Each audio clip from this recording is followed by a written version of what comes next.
Okay, when it comes to wound irrigation, we actually completely irrigate a wound completely different, because we have to do it by gravity. So rather than you starting like from cleanest to dirtiest, you just start at the top and you let the normal saline pull it down by gravity.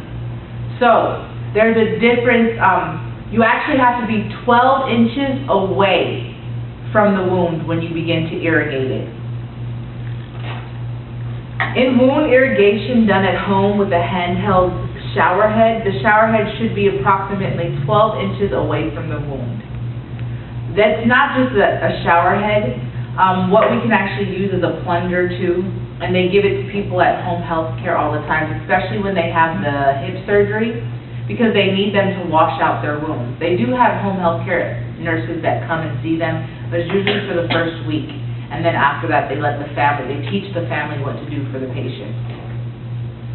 The nurse instructs the patient in home wound irrigation that the distance the patient should hold the handheld shower head from the wound is approximately 12 inches.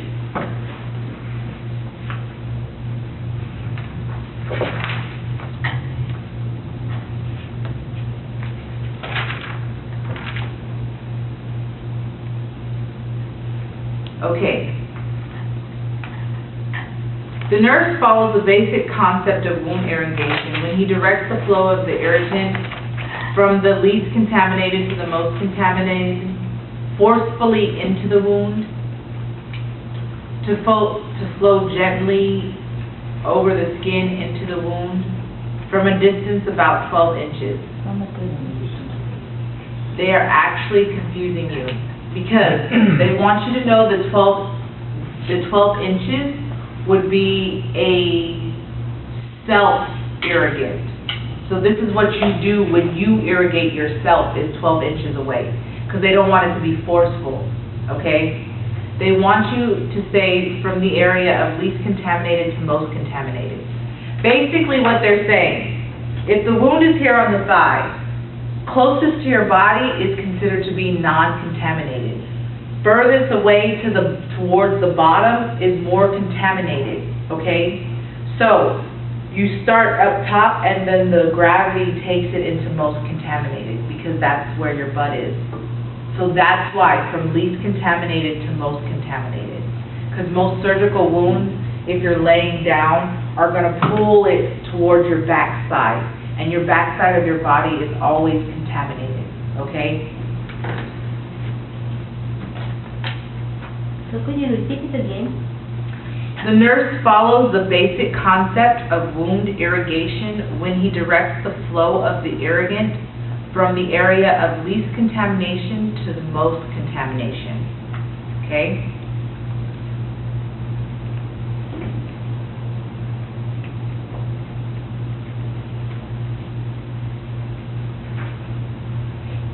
Okay, and I just taught you this one too. The nurse is horrified to see a loop of bowel protruding from a surgical incision. The nurse's initial intervention should be to call the RN, cover the bowel with sterile saline dressing, turn the patient to the side of the evisceration, raise the patient up to high Fowler's position. You're going to cover the bowel with the sterile saline. That's your initial intervention. Although the RN must be notified, covering the loop of the bowel takes priority. The patient may be raised to semi-Fowler's, but not high Fowler's, because high Fowler's is going to put strain on the incision, but semi-Fowler's is going to leave the skin enough looseness to be okay. Okay.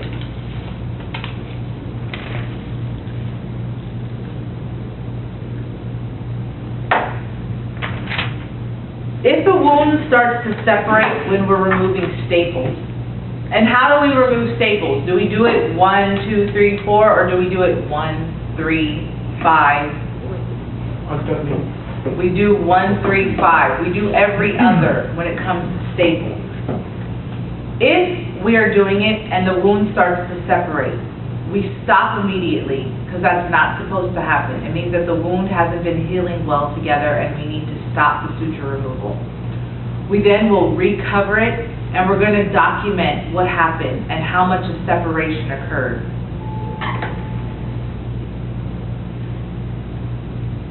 And the dressing that we cover the wound with is going to be dry, because we have to assess now for bleeding if there is any, because there's actual separating in the wound, okay? The nurse is removing every other staple from a surgical wound, which has been closed with 15 staples. After she's removed 3 of the 15 staples, the wound begins to separate.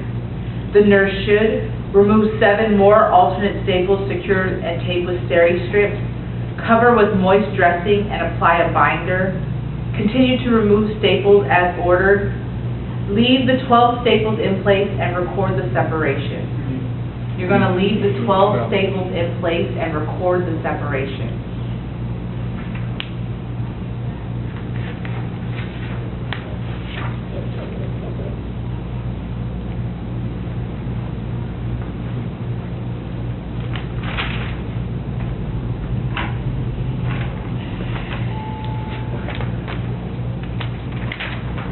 Okay.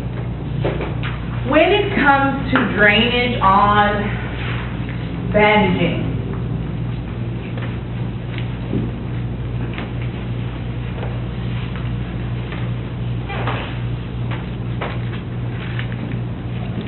say this is the bandage.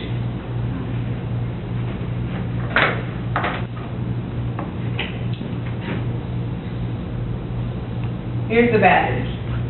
Now, when it comes to dressing, you actually have a treatment log, and it's MAR, and it tells you how often you're supposed to change the dressing, what type of dressing you're supposed to use, if you're supposed to use Santyl, Nystatin, any type of medication. There's always a doctor's order. If there's not a doctor's orders to change the dressing, when you're coming to the dressing, and say you see bloody drainage right here, you have to circle it,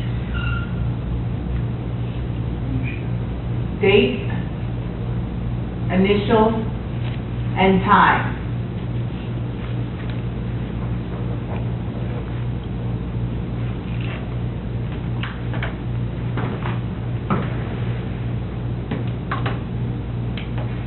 Now, that's only if you see a little bit of drainage. If you come into the room and there's no order to change the dressing, but the dressing is completely saturated in blood, you're going to want to change the dressing, and you're going to want to document how much blood you think it is, because there could be active bleeding. And it's also a sense of, I need to alert the RN to let them know that this patient has to be monitored, because they could go into shock. Because if they're bleeding, what type of shock could they go into? What's hemorrhagic shock known as? Starts with the H.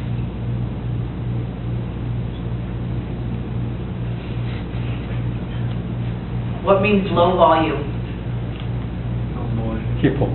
Hypovolemic shock, exactly. Low blood volume. So if they're bleeding, they're at risk for hypovolemic shock because it's hemorrhage, okay?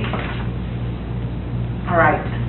Because the physician has not ordered a dressing change for a draining wound, the nurse should assess the amount of drainage by weighing the patient to estimate the weight of saturated dressing, reinforce the dressing, circle and date the outline of the exudate on the dressing, continue each dressing as 1 ml of drainage. Circle and date. Good.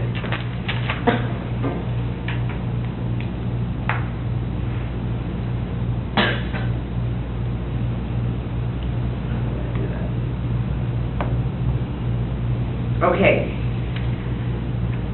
What is the substance that holds the clot together?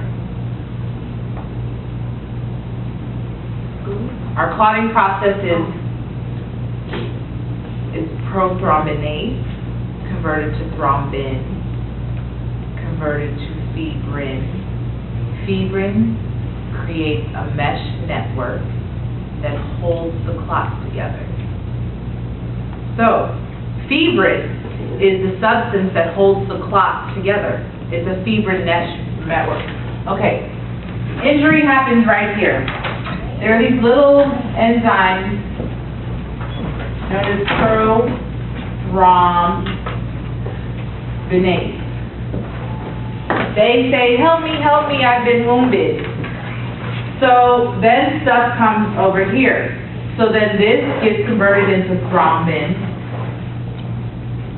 And then thrombin gets converted to fibrin, or fibrinogen.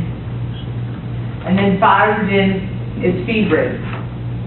Now when this happens, say this wound right here, all of a sudden these little strand-like fibers start coming over the wound.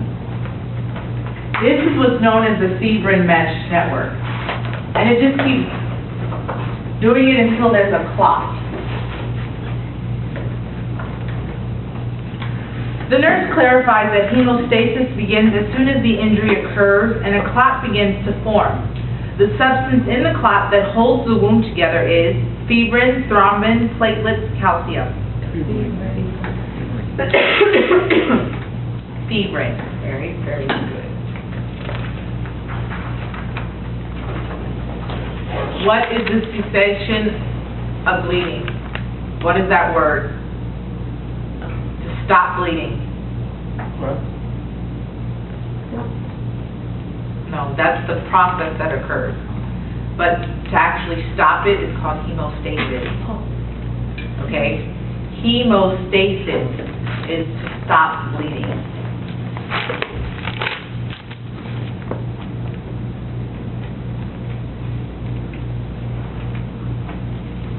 Okay.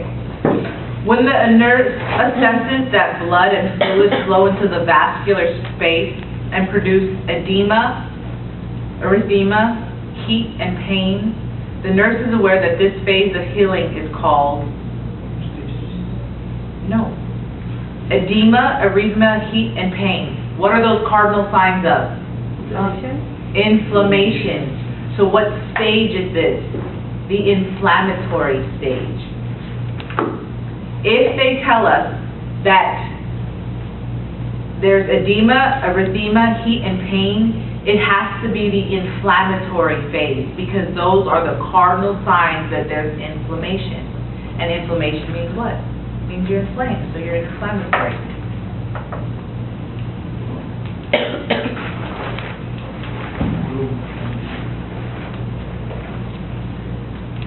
Okay. For everybody who was here when I did the intentions and the primary, secondary, and tertiary, this question's for you guys.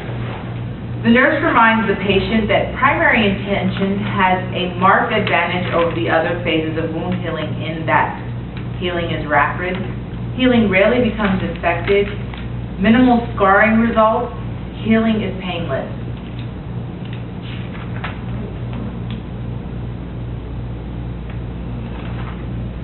I said that we want to have primary because that means that minimum scarring is going to occur because it's a surgical incision. So, wouldn't you rather a doctor cut you open than you get like stabbed or poked or I don't know, a fence gashes you open? Because can you see that that's going to leave major scar tissue as to where if I just do a simple cut, then I can suture you up real nice. Yes, no? Yeah, no? primary. Okay. So primary intention leaves very little scarring. Everybody's been off today. Don't worry about it. It's been one of those days. The heat. It's just, and it's that time, close to turning over, close to Thanksgiving, close to Christmas, everybody's stressed out. Okay.